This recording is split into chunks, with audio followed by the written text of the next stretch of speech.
Chapter 20. The Red Spring. Going down the high street, I'm seeing lots of things that shouldn't really be there. I pass the church and stop, looking at the old Tudor stone walls as if their apparent solidity will ground me. Then I remind myself that none of this is real, even the things that aren't hallucinations.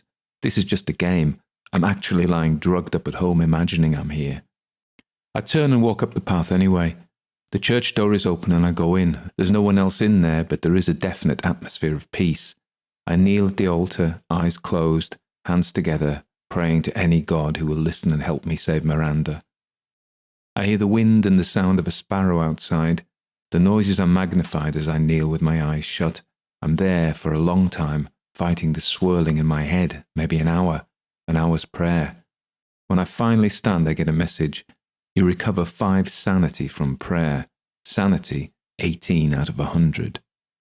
It would take me a long time to recover from madness by prayer alone. Still, plus 5 sanity is better than nothing, though I'm still clinically insane as I leave the church. Where have you been? Lacose waits for me in the bar at the Georgian Pilgrims. Ailsa is sitting by the old stone window sipping a drink. She glances up and waves half-heartedly. I went to learn alchemy from Cowper. I glance suspiciously at the barman who's listening in to our conversation. Lacose sees me looking and stands. We both walk over to Ailsa by her window. I say, mind if we walk and talk? Ailsa finishes her drink, stands and follows us out. She seems listless. When we're outside, I say, I don't trust the barman. Me neither, Lacose says. I study Ailsa. How's your sanity, by the way? I'm at 70, Lacose says. 60. Ailsa isn't looking well at all. If she looks this bad on 60, what the hell must I look like on 18? We walk past the town cross and find a cafe. The place is half empty.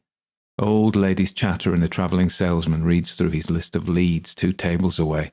I doubt he can overhear us. A great skull-headed bird lands on Ailsa's shoulder. She doesn't notice it, which suggests my own personal nightmare. I shudder, and it disappears. We order tea.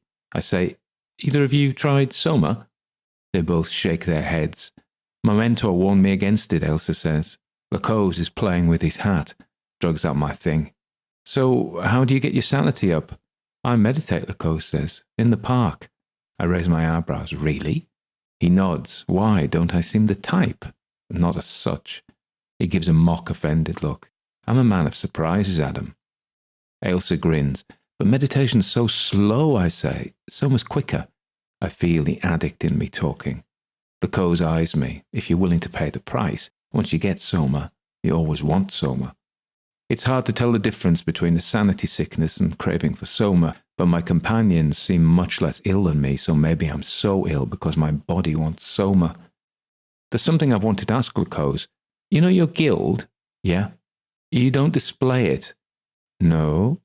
There's a pause which he doesn't fill, so I say, I just wondered why. Why I don't display my guild? Yes. This is like pulling teeth. He tilts his head.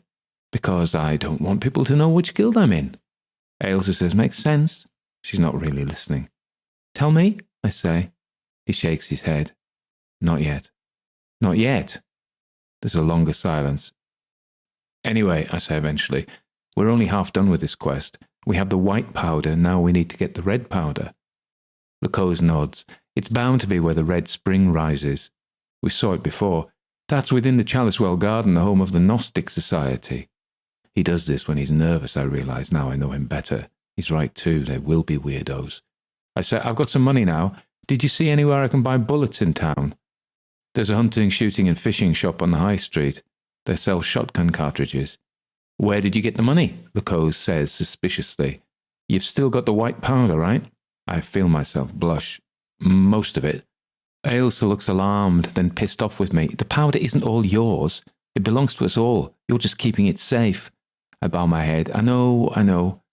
We've got the best part of £1.50 of the stuff.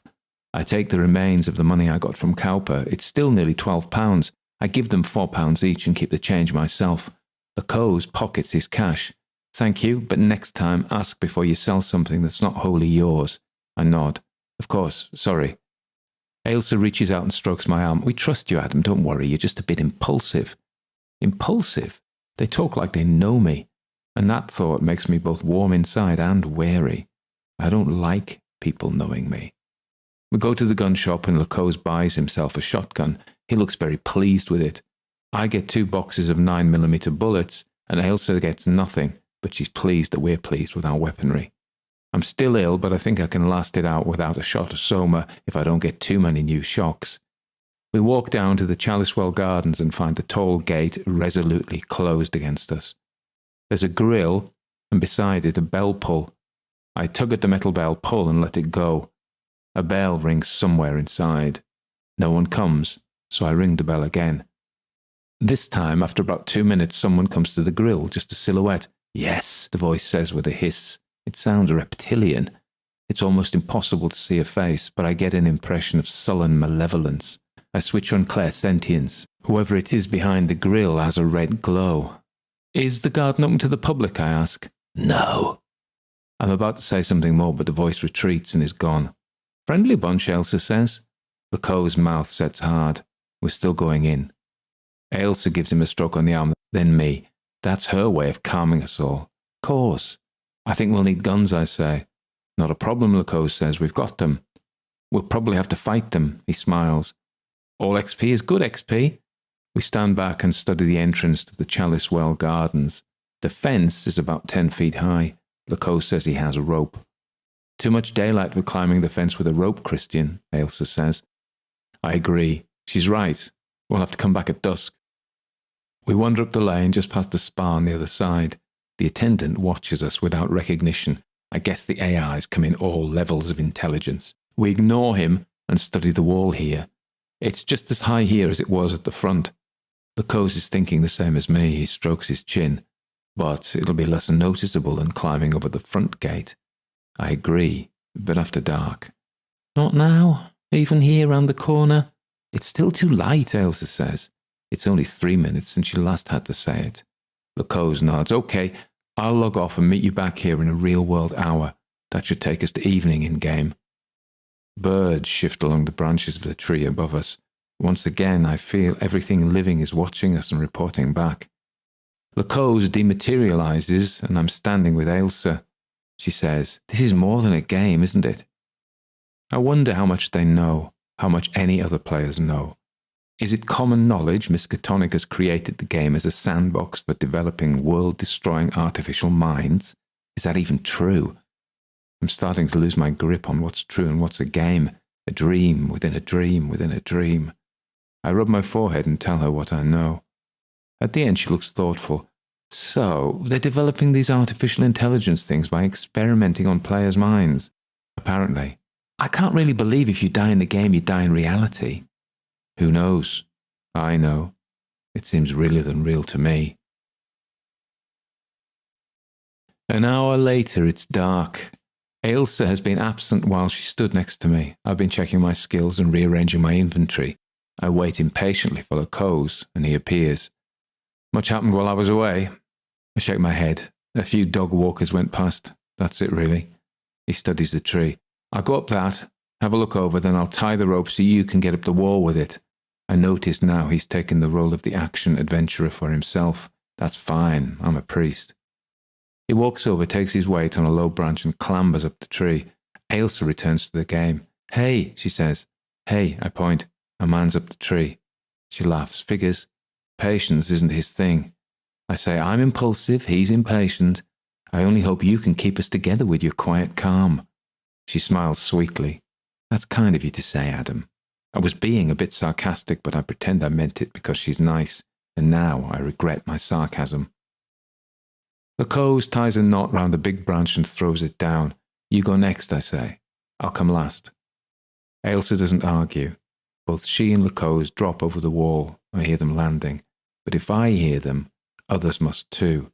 I get up the wall clumsily. I put no skill points into climbing, and I'm so embarrassed at my climbing ability I vow to put points in when I have some spare.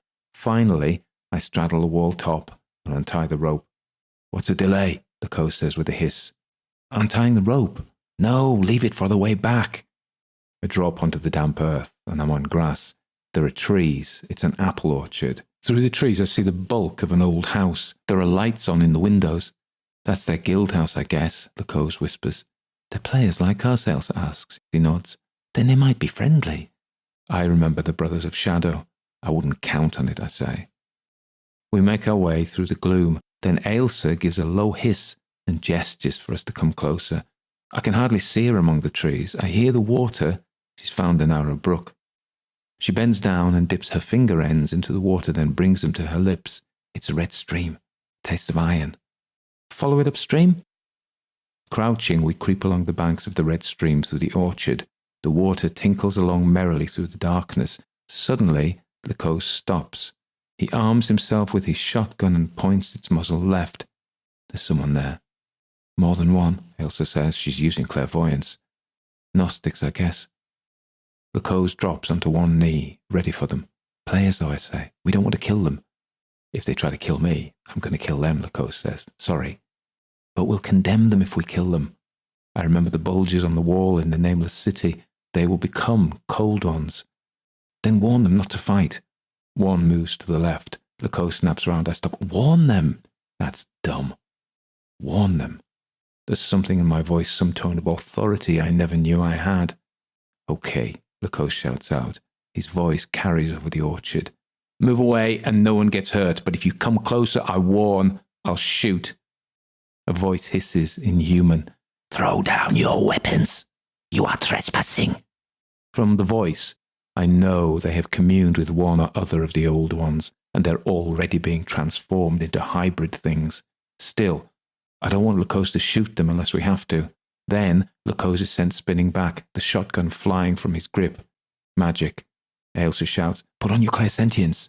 I do, and immediately they flare red. There are 6 of them. I try my thrust spell, but they must have some counter magic because it doesn't work, so I pull out my twin pistols. Lacose shouts in pain. They're burning him from afar. Heal them if you can, I shout to Ailsa, who runs over, picking up the dropped shotgun as she goes. 2 are coming for me. I fire at one point blank and hear it howl in pain. You hit Gnostic for 36 health. I turn and fire 2 rounds into the other. One shot misses, the other grazes. You graze Gnostic for 10 health. I hear them muttering, smell sulphur, and their summoned pet trots at us through the trees. I fire, but my bullet does no good. It's a night gaunt. Instead, I do the pentagram ritual. It might work. I inscribe a glowing pentagram in the air, and the night gaunt falls back as if I've hit it with acid. There's movement to my right. I go for my guns. I shoot an incoming Gnostic. He staggers and sends an ill-aimed bolt of flame at me. I dodge, and it sets an apple tree ablaze. 2 more shots, and I finish the Gnostic off and get 300 XP. I didn't want to kill a player, but I had no choice. By the light of the burning tree, I see the Gnostics have no face. White skin stretches taut with no holes for their mouths or eyes, and only 2 apertures for breathing where their nostrils should be. You observe something mildly horrific. -5 sanity. Sanity, 13 out of 100. I could have done without that sanity loss any more, and I'll be eating starfish legs. I jerk around and shoot another. I'm getting 300 XP a kill, it seems, and 75 XP for the night gaunt. I hear the boom of the shotgun and see Lacose is on his feet. Ailsa's healed him enough to fight. Then I'm hit with the mind thrust and go crunching into a tree. You are struck by Gnostic's mind thrust, -45 health. A faceless Gnostic looms from the dark and rakes me with dirty fingernails. Gnostic rakes you, -15 health. Gnostic rakes you, -7 health. Gnostic's dirty fingernails give you -10 disease damage. I'm gripping my guns desperately, and I let the thing have it. I empty the PPK into its guts, and it falls back screaming. I get to 300 XP as the Gnostic expires. Lacose has killed another 2 in the time it's taken me to kill 1. I see a receding glow as one of the Gnostics flees back to the house. I guess he's going for help, so I run after him. I get onto the gravel path before the house, and when he's at the door fumbling with the handle, I shoot him and send him spinning to the floor. As he lies there, I run up and use my 2 final rounds in his head. More XP, but I need to reload. I hear a commotion in the house. They're coming down the stairs. I run back to find Lacose and Ailsa waiting for me by the blazing tree. Reinforcements, I gasp. Running has pushed my exertion meter into the red, and I'm at a 20% movement penalty. I wait until the needle settles back into the amber to remove the penalty. Ailsa says, let's go to the spring. Hopefully the powder will be there, then we can leave. Still worried about killing them? Asks the Coz as we rejoin the stream and move as quickly as we can through the trees. Yes, I say. Leave them to me then. I shake my head. I don't like it, but I'll do it. We're nearly at the spring now, and I hear more of the Gnostics. They're back in the garden near the burning tree, searching for our tracks. It won't take them long to find us. We're there, though. There's a grill over the spring, Elsa says. As we step up close, a message scrolls on my HUD. You have found the Red Spring, 1000 XP. Not much, but with the kills from the XP enough to make me level 4. Level up. Congratulations, you are now level 4. I have another 100 skill points. My max health and mana are also increased by 100, but they don't recharge. I need to fill them up to 400 by potions. Ailsa levels 2. I say I could really do with getting the Soma skill in alchemy. I can probably get it now. I should go back to Kaupa. The Coz is incredulous. Go back? Now we're here. Are you fucking kidding me? My head's not right. Ailsa puts her hand on my shoulder. Not now, Adam, really. I'm not thinking straight at all. The Coz has removed the rusty iron grill. There's a symbol on it of a triangle pointing down. In the triangle is drawn an all-seeing eye. A rusty chain hangs down into the depths. He points. So that's where we're going. I guess it is.